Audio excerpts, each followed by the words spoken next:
长相思四大帅哥送辛，逍遥会选谁？香柳太搞笑了，答案很有趣。在腾讯今年待播的剧中，不乏顶级明星主演的作品，比如杨紫的《长相思》，就让很多小伙伴期待。毕竟杨紫的古装剧质量还是挺不错的。《长相思》预订量突破200万后，官方送出不少福利，5位主演受邀重聚，穿上戏服，有专访花絮，气氛十分欢乐。官方宣传的也很工整，这不是仙侠版的乙女游戏吗？面对4位帅哥的诚意馈赠，逍遥会选择谁呢？首先是表姐萱萱送的，她准备了一份最诚挚的祝福。萱萱希望逍遥没有后顾之忧，不负相思。萱萱之所以走上残酷的夺位之路，有一部分原因是为了保护逍遥。可惜最后一旦卷入权力斗争，就很难事事顺利了。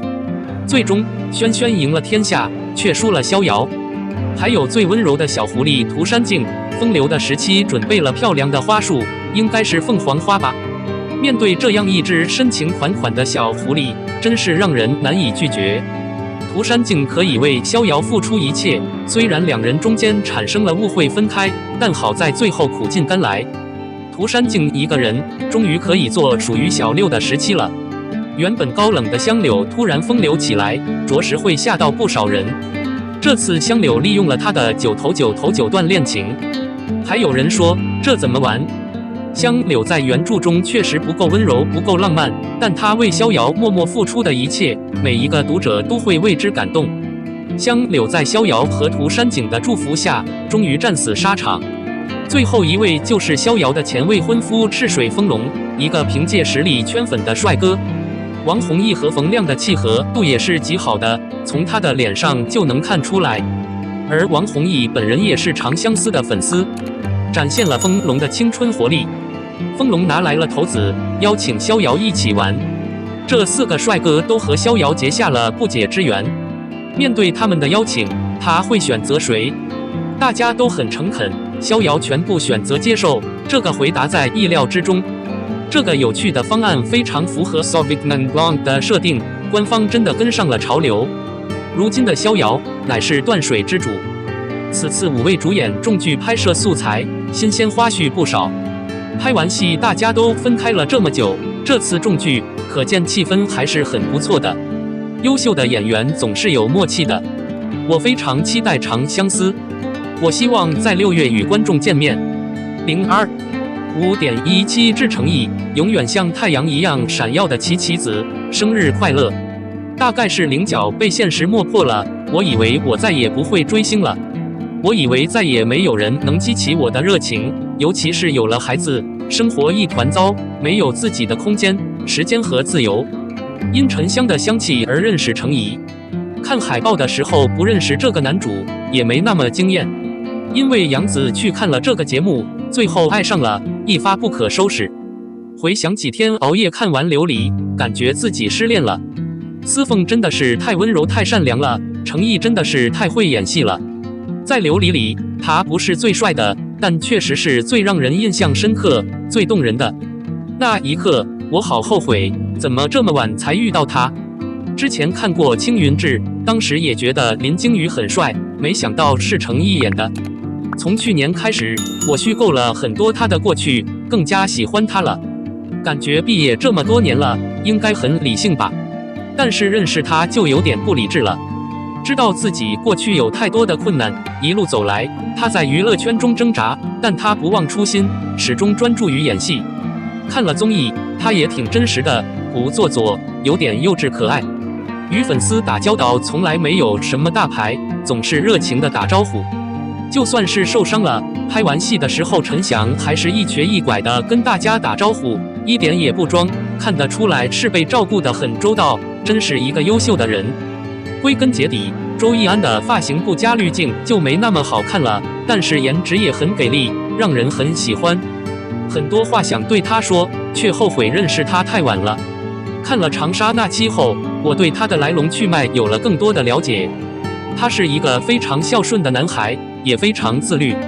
正是因为一路走来并不容易，成名后才没有飘飘然。我觉得他更真实，更爱他。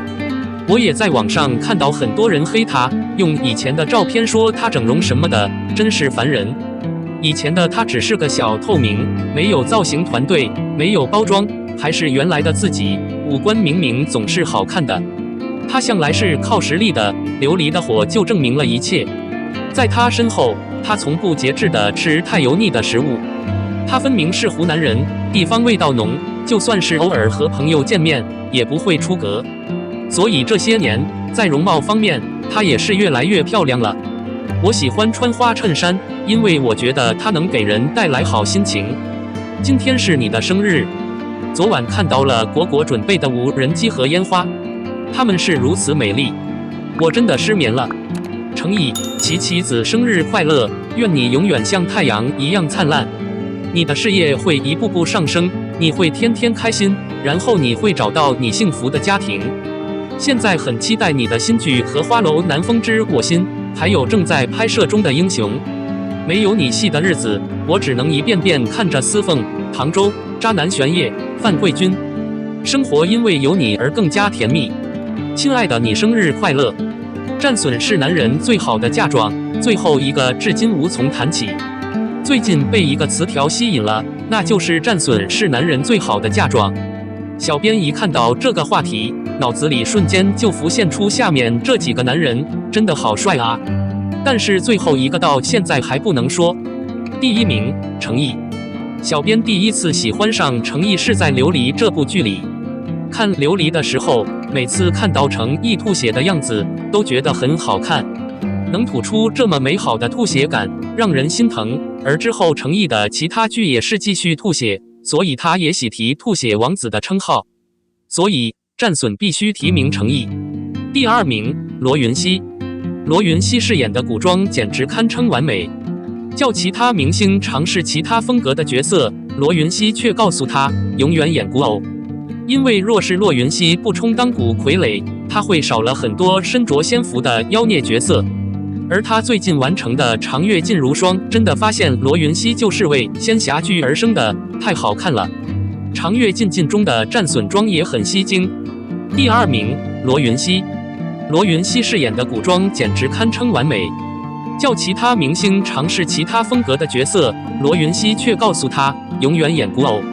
因为若是罗云熙不充当古傀儡，他会少了很多身着仙服的妖孽角色。而他最近完成的《长月烬如霜》，真的发现罗云熙就是为仙侠剧而生的，太好看了。《长月烬》中的战损妆也很吸睛。第三名，侯明昊。当大家看着侯明昊和周也主演的《护心》时，每个人都在问自己的灵魂：侯明昊和周也这些年为什么要走了？感叹号！你应该多玩古装。看来大家也被两人的古装惊艳到了，观众一致认为《护心》是成人版的儿童剧，因为里面的特效怪兽非常卡通可爱。但这并不妨碍侯明昊战损装在里面的魅力。第四名，张哲瀚。对于这一位，小编相信大家并不陌生，毕竟当初有多喜欢他，最后的打击也就有多大。但他在《山河令》中阿旭的战损状态还是让人看不下去。